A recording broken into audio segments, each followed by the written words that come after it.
Hello, and welcome to The Mastering Show. This is the show where we cover all aspects of mastering, whether you're looking to get your own music mastered by a professional, whether you're interested in experimenting with mastering your music yourself, or whether you would like to become a mastering engineer, or you're just interested in the topic. And I say we, but it's just me this week. If you're a regular listener, you'll know that Steve isn't working with me on the show anymore. And although I do plan to get in some guest hosts in future shows, I'm not doing that this week.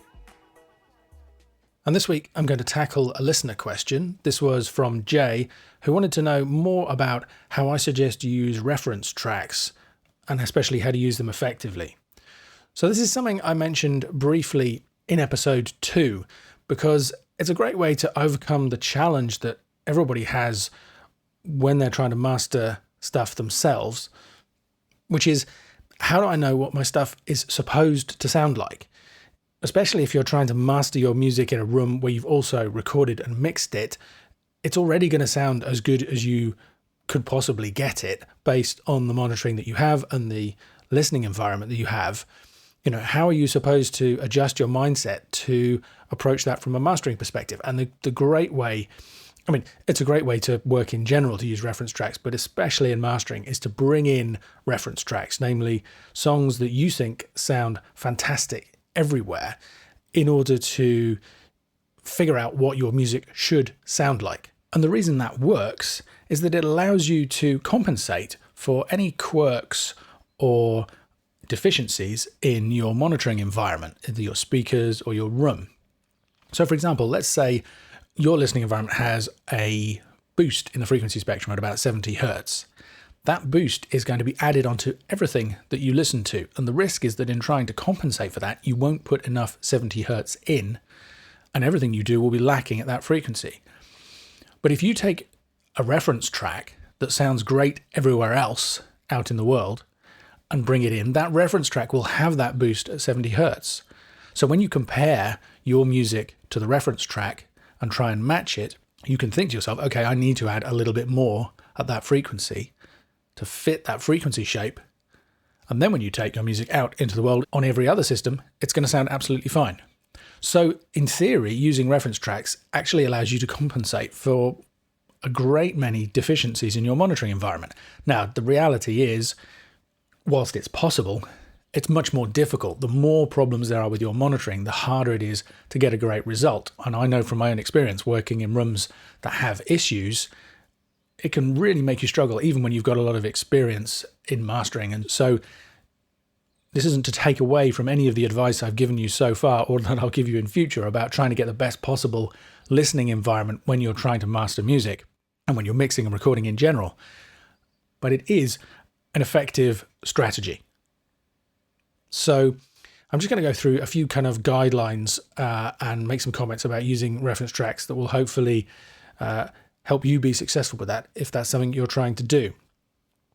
So the first thing, and I mean, some of these might seem pretty obvious, but the first point is to use reference tracks that are appropriate. I once had somebody who wanted me to master a metal album, and one of their reference tracks was by Fleetwood Mac off the album Rumours. And Fleetwood Mac are many things, but they're not metal.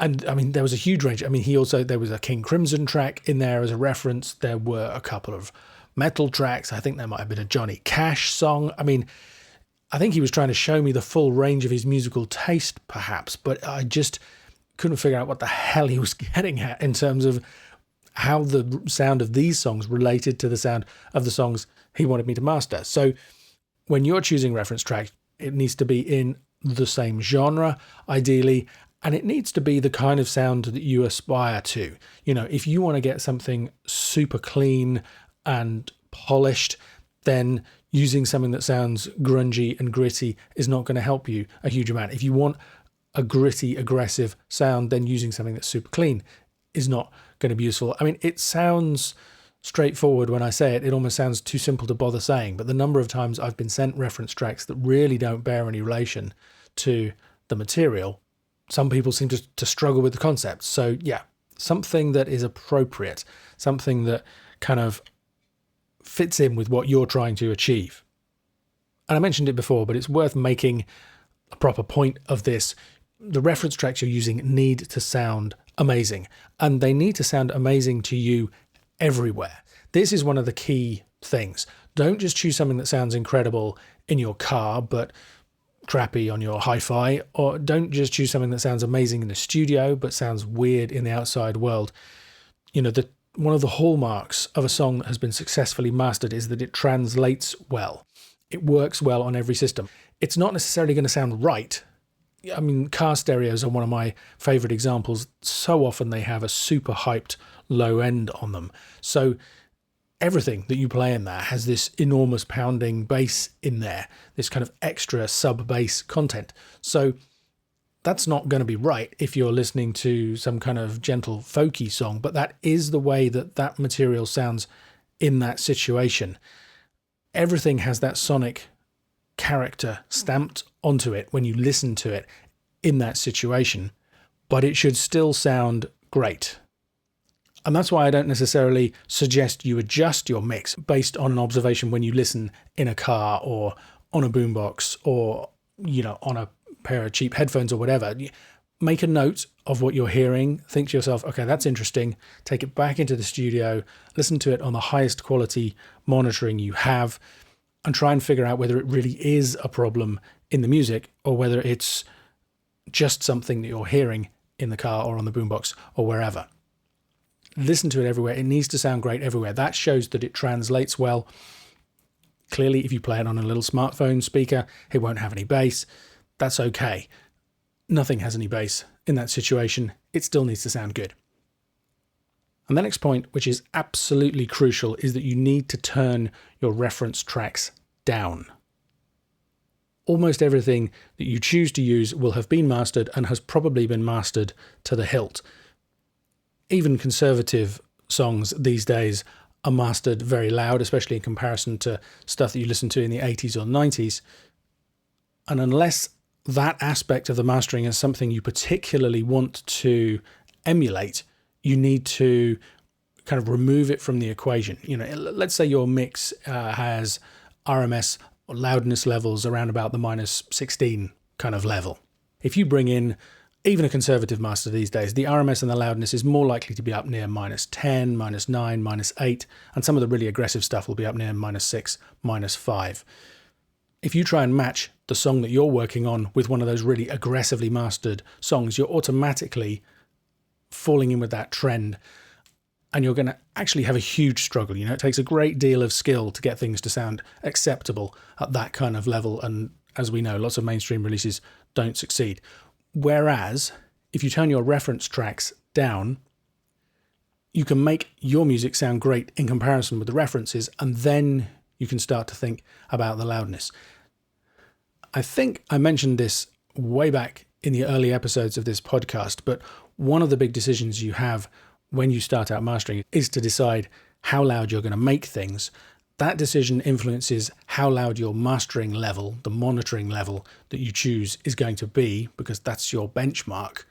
And that will influence how much you turn down your reference tracks when you're making this level comparison.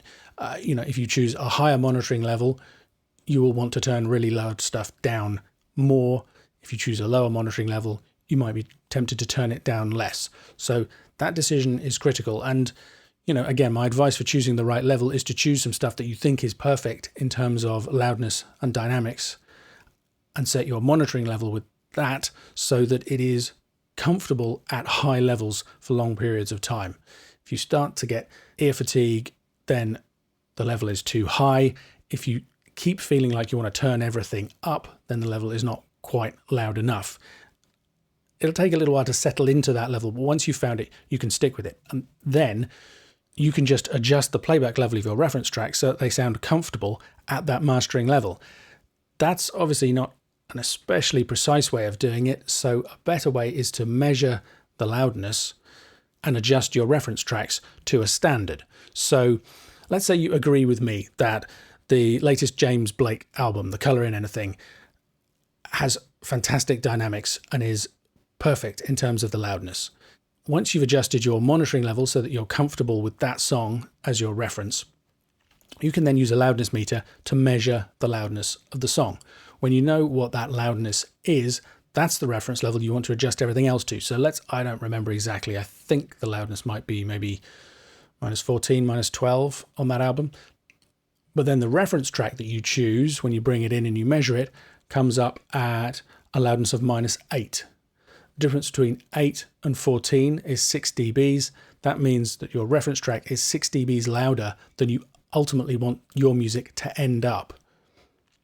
And if you try and match it without adjusting the level, you're going to master your stuff to be 6 dBs too loud and have 6 dBs of extra dynamic management and limiting to deal with, which is going to be a real challenge. So you turn it down by 6 dBs. If you measure it and it comes out at -10, and we're talking about the integrated loudness figures here, remember the overall loudness figures, I recommend you use an LUFS loudness meter. And if all of this stuff is new to you, you need to head back to the episode on loudness. From memory, it was episode 6 of the Mastering Show, where I go into all of this stuff in more detail. Then you need to listen to it and double check that actually your ears agree with the meters. If not, you can tweak, but be careful. Even a dB or two can make a big difference in the way things sound. But you'll find this gets easier over time as you practice it. So measure the loudness of your reference track, compare it with whatever reference loudness level you're going for, and adjust it to be similar. And then when you make your comparisons between your reference track and the songs you're working on, you're just going to be listening to the sound. You're not going to be fooled by the loudness deception. And the other option that you have, rather than using a loudness meter, could be to use my Perception plugin. I'm mentioning that because this week it is on sale. If you head over to perceptionplugin.com, you can get 33% off. That's only this week that the podcast airs, so if you're a little bit late, then I apologize. But it might still be worth going there anyway, just in case we're running a sale in future. Anyway, one of the things that Perception does, its main thing is to allow you to do loudness matched before and after comparisons of your mastering processing. And I talk about Perception quite a bit also in the loudness episode of this podcast, if you want to take a listen. But it will also allow you to balance reference tracks. And in fact, there's a video that I can link to in the show notes that will give you an idea how that works if you're interested. Anyway, I just want to offer that as another option. The nice thing about it is that it's an automated process, so it's very quick and easy to do. You can also change the reference level and have everything adjusted automatically for you, and you get the A/B comparison of your mastering processing as well to see what the benefits or downfalls of the mastering processing you're using are when you're comparing to those reference tracks. So you've chosen an appropriate reference song, one that sounds great on the widest possible range of playback systems. You've turned it down. Now you can use it as a reference track, and it's simply as straightforward as listening to the reference song, listening to the song you're mastering, trying to figure out how they sound different and how you want to change the song you're mastering to sound closer to the reference track. Now, the first thing you're probably going to need to adjust is the level, of course, because you've put your reference song at your chosen mastering level, but your song may be louder than that already or quieter. So now you're starting to work through the stages of the mastering process that I outlined right back at the beginning of all of these podcasts. If you haven't heard them yet, head back and listen to the first few shows where I go through the process. You're going to adjust the level, you're going to adjust the EQ, then the dynamics, then reassess and go round and adjust them again and gradually hone in on the perfect result. So the first thing to do is change the gain of your song to be similar to the reference track. Then you're going to have to listen to the EQ, and this is probably where the lion's share of the work will happen, because there's a good chance that the EQ balance of your song is going to be different from the reference track. And assuming you've chosen well, you want your song to be closer to that EQ balance than it was to begin with. Remember the golden rule: mastering is about balancing, not matching. Let's say your reference track has a really deep, subby kick drum sound in it and quite a dry, tight bass guitar sound, whereas your song has a drier, tighter kick drum sound and a big, boomy bass. There's no point in trying to make the bass on your song match the bass on the reference track because they're different. Possibly they're different enough that actually you didn't choose a appropriate reference track, and it would be better to go back and find something else. But you can listen to the overall tonal shape, and maybe you balance the weight of the bass in your song with the kick drum in the reference track so that the overall amount of low end air that's moving is comparable, even though they sound different. You've balanced them, you haven't matched them. Again, one song might have lots of guitars in the upper mids and yours might have a synth pad, or for most of the energy to be in the vocals. That's okay. They don't have to be exactly the same. You're not trying to slavishly clone something. You're just using the reference track as a benchmark, as the center of gravity that you want to move your song closer to. Of course, once you've adjusted the EQ, you'll probably have to tweak the level a bit, and then you might want to think about the dynamics.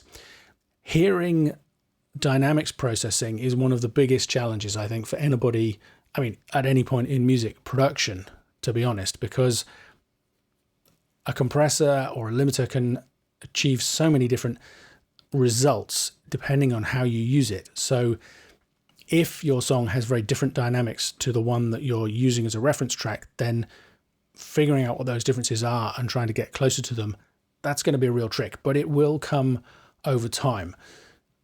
It can help to keep an eye on the metering. If we're thinking about loudness metering, if you see that there is a lot more variety in the short-term loudness in your song than in the reference song, then maybe you need to do some work to even those out. Maybe you need to, either using compression or using manual automation moves, bring up the quieter sections of your song, reduce the louder sections. Maybe you'll see that there's a lot more contrast in the short-term loudness in your reference song and that yours doesn't have as much, and maybe you want to try and enhance that in some way. Or maybe that's where you're seeing a difference because of the material. Let's say your reference track is a song that has very clear differences between the verse and the chorus. You have a quieter, more mellow verse and a very heavy chorus, whereas your song is much more straight ahead all the way through. Again, maybe you need to find something more appropriate as a reference, maybe not, but there's no point in trying to make your song have as much contrast as the reference track because you're never going to achieve that.